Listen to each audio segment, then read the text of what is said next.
Você acha que conhece todos os jogos lendários do PS1? Mas antes, se inscreve no canal, deixa o like e se prepara, porque hoje você vai encarar um ninja lutando contra demônios, um cowboy samurai enfrentando ninjas e robôs no Velho Oeste, fugir de uma prisão espacial cheia de alienígenas, impedir uma invasão que ameaça destruir a Terra e ainda enfrentar a vingança de uma feiticeira que quer trazer um dos vilões mais temidos de volta. Bora! Se prepara, porque hoje eu vou te contar sobre um dos jogos mais esquecidos do PlayStation 1, uma verdadeira relíquia soterrada no tempo, mas que carrega uma história digna de filme de ficção científica. E não, isso aqui não é qualquer jogo, eu tô falando de Fade to Black, um game que eu joguei e zerei, e que até hoje me deixa com aquela sensação estranha, de tensão, curiosidade e ao mesmo tempo frustração. Sim, eu já vou te contar o porquê. A história começa exatamente onde o clássico Flashback, de 1992, termina. A gente assume novamente o controle de Conrad, aquele mesmo cara que lá atrás já tinha desafiado uma invasão alienígena dos Morphs, uma raça de criaturas disfarçadas de humanos. Só que agora, meu amigo, as coisas estão muito piores. A primeira cena, Conrad acorda dentro de uma cela desarmado e pior, cercado por aqueles malditos Morphs que, se te pegarem, meu amigo, é morte na certa. E é aí que o jogo te coloca no modo sobrevivência total. Eu lembro claramente da primeira vez que consegui escapar da cela, aquele alívio porque eles são traiçoeiros. Você anda e escuta passos e de repente, bum, toma um tiro de plasma que arranca quase toda a sua vida. É tenso, é angustiante e sim, é aqui que o jogo te dá aquele tapa na cara e te faz entender que Fade to Black não é um jogo pra quem tá acostumado com facilidades. Conrad descobre que os Morphs não desistiram dos planos de dominar a galáxia. Eles estão mais fortes, mais organizados e dessa vez contam com aliados humanos traidores, empresas corruptas e tecnologias que colocam qualquer resistência em risco. Seu objetivo: escapar da prisão, se infiltrar em bases espaciais, hackear sistemas, sabotar planos e, claro, descobrir uma verdade muito mais sombria por trás de toda essa invasão. O jogo te joga de um canto pro outro do universo. Eu lembro de passar horas perdido dentro de corredores claustrofóbicos, com alarmes soando, luzes piscando e aquele barulho irritante de portas automáticas se abrindo, sempre com aquele medo de aparecer um Morph na próxima curva. E se eu te disser que eles não são os piores? Sim, tem robôs de segurança, armadilhas, minas terrestres, lasers. Cara, é um jogo que não te dá descanso. E agora você deve estar se perguntando, vale a pena jogar? Eu te digo sem pensar duas vezes, vale, se você tiver coragem e paciência. Mas já vou te avisando, Fade to Black é difícil. A movimentação é dura, os comandos são travados e muitas vezes você vai morrer simplesmente porque o personagem demorou pra virar pra atirar. Dá raiva,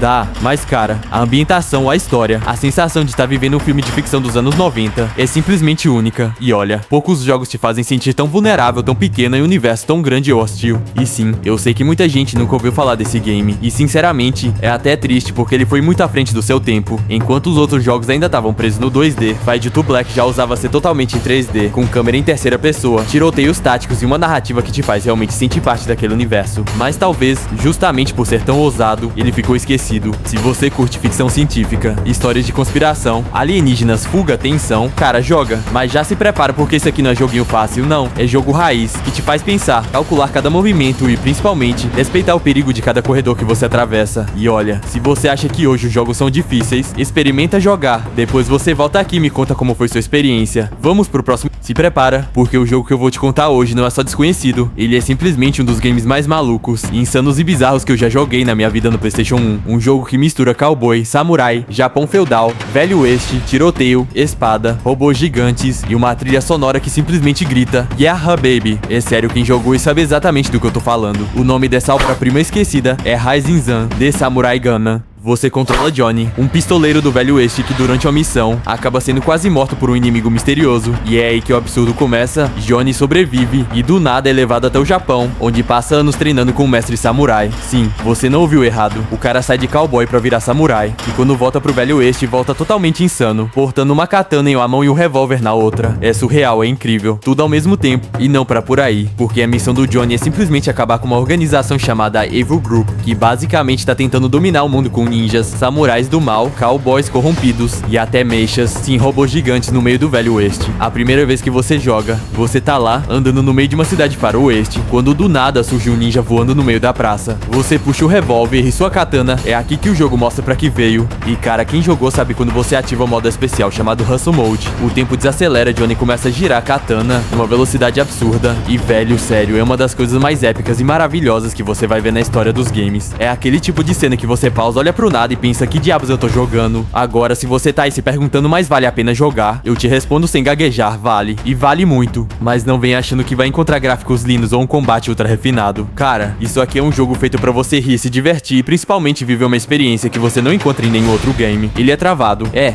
bugado, também, é tosco, absolutamente. Mas é justamente essa mistura de tosquice, carisma, humor e aquela trilha sonora bizarramente épica que faz você se apaixonar. E se prepare, porque o jogo é dividido em missões que começam simples, tipo invadir um vilarejo ou enfrentar alguns bandidos, mas do nada você tá lutando contra um chefe samurai montado num mega robô, ou então contra uma mulher ninja que usa serpentes como armas. É tanta coisa sem sentido que acaba fazendo todo sentido dentro da proposta do jogo. E cara, quem jogou sabe que isso arrepia. Dá vontade de sair chutando portas, girando uma katana invisível no meio da sala. Se você é fã de jogos diferentes, que fogem completamente do padrão, que abraçam o absurdo e que te entregam diversão pura, sem se levar a sério, cara, é obrigatório. E eu te desafio, joga ele, zera, e depois tenta me dizer que não ficou com a música grudada na cabeça por uma semana. Sério, poucos jogos me fizeram rir, me surpreender e me divertir tanto quanto esse. E é uma pena porque quase ninguém conhece essa obra-prima esquecida. Se prepara, porque o jogo que eu vou te contar agora é da época que a gente jogava até com dor no dedo, suando frio, com a mão tremendo segurando aquele controle do PS1, sabendo que qualquer erro, qualquer vacilo, era morte na certa. Hoje eu te trago a história de um dos jogos de ninja mais esquecidos e ao mesmo tempo mais injustiçados do PS1. Eu tô falando de Ninja, Shadow of Darkness, um jogo que quem teve a coragem de zerar, carrega até hoje uma cicatriz na alma gamer. Cara, a história já começa daquele jeito. Você controla um ninja chamado Kurosawa, e a missão parece simples no começo: proteger o mundo de um feiticeiro maligno chamado Shogun, um ser das trevas que tá simplesmente espalhando o caos, a destruição e libertando demônios e criaturas bizarras pra acabar com toda a humanidade. Mas, meu amigo, não se engane, isso aqui não é só um hack and slash qualquer, isso aqui é um verdadeiro teste de paciência, habilidade e resistência. E quem jogou sabe, o jogo não te dá moleza em nenhum segundo. A primeira fase já te joga num vilarejo tomado por soldados demoníacos, armadilhas no chão, lanças escondidas nas paredes, fogo saindo do nada e o pior, aquele maldito som dos shurikens vindo de longe. Você tá lá andando tranquilo e de repente, plim plim, toma uma shuriken na cara. E quando vira pra se defender, pá, um samurai zumbi surge do nada e te acerta pelas costas. E cara, os combates, meu Deus do céu, são tensos, são pesados. Você tem golpes de espada, chutes, socos e até magias que, aliás, gastam mana de forma tão rápida que te faz pensar 10 vezes antes de usar. E quem jogou sabe, aquela magia de raio que limpa geral, mano, salva sua vida nas horas mais desesperadoras, mas usa ela errado e você tá morto no próximo corredor. E não posso deixar de citar aquele detalhe que todo mundo que jogou lembra: os pulos travados, aquele delay na resposta do comando que fazia você cair no abismo na frente do chefe. Cara, dá vontade de quebrar o controle. Agora, se você me perguntar se vale a pena jogar isso hoje, a resposta é só se você tiver coragem. Ninja Shadow of Darkness é pra quem gosta de desafios, pra quem quer sentir na pele aquela sensação que a gente tinha na época, onde não existia tutorial, não existia checkpoint fácil, não tinha essa de modo fácil.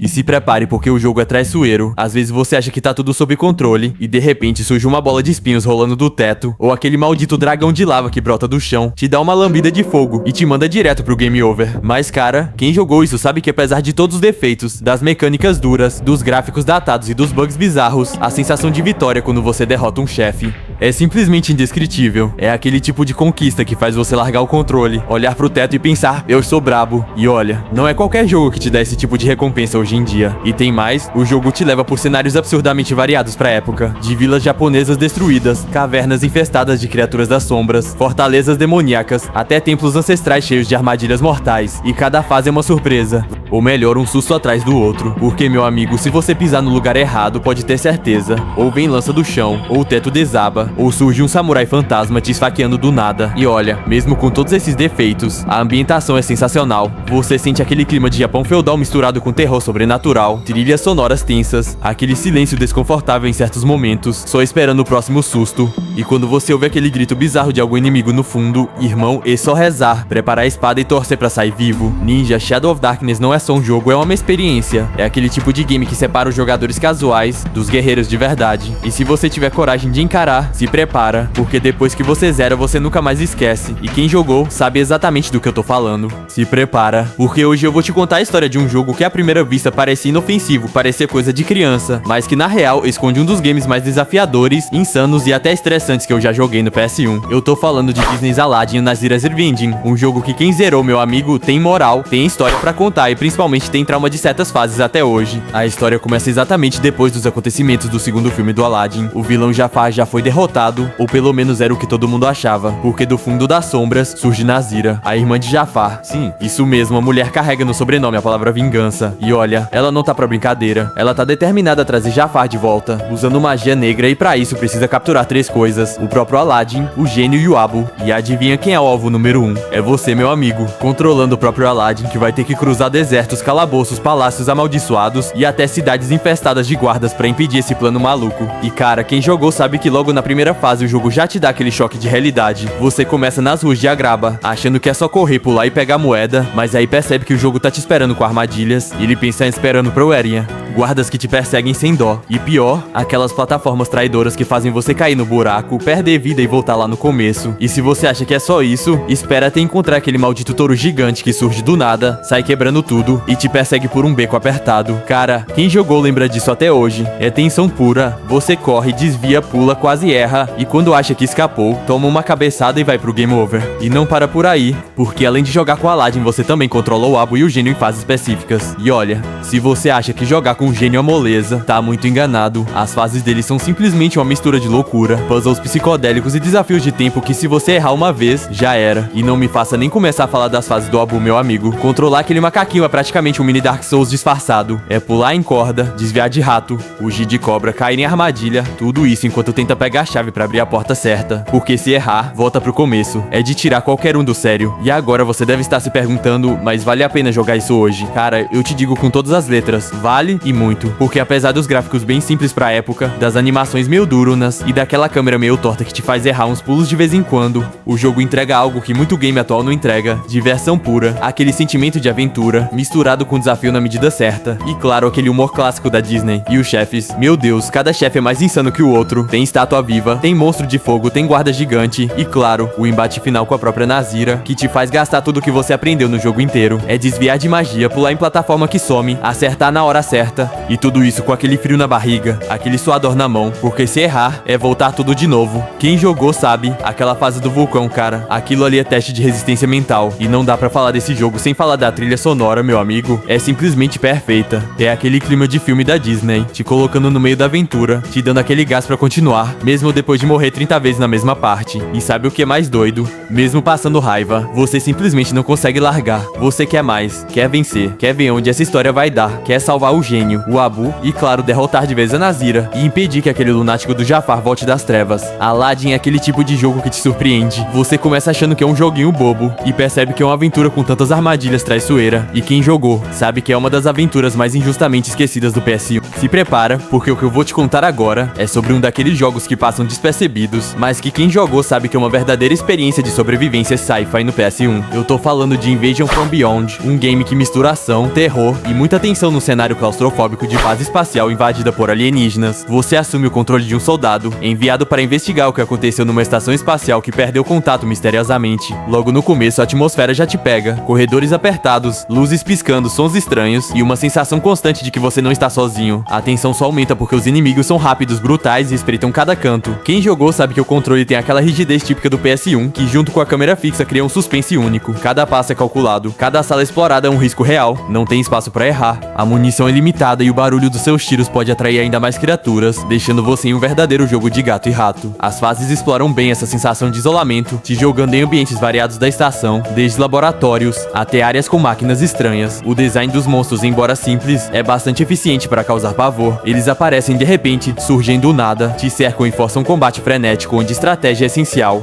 E os chefes, cada um traz uma ameaça diferente, exigindo que você conheça bem o padrão para sobreviver. Agora, se você me perguntar se vale a pena jogar Invasion from Beyond hoje, vou ser sincero, vale se você curte jogos desafiadores, com uma pegada old school e que prezam por atmosfera e tensão mais do que gráficos modernos ou controles perfeitos. O jogo tem falhas sim, a movimentação é travada e a câmera fixa, mas tudo isso faz parte do survival horror daquela geração. É um título que agrada aos fãs de jogos tipo Resident Evil e Dino Crisis, mas que gostam de uma pegada mais sci-fi e claustrofóbica. A sensação de estar sempre vulnerável, sem saber o que pode pular em você a qualquer segundo, faz o jogo ser uma experiência memorável. Se você busca um desafio raiz, com terror na medida certa ter ação que prende do começo ao fim, pode apostar que Invasion from Beyond é uma joia oculta que merece ser descoberta e jogada até o final. E aí, qual desses jogos você já conhecia? Comenta aí, e se curtiu, não esquece de deixar aquele like, se inscrever no canal e ativar o sininho pra não perder nenhum vídeo. Valeu por assistir e até a próxima.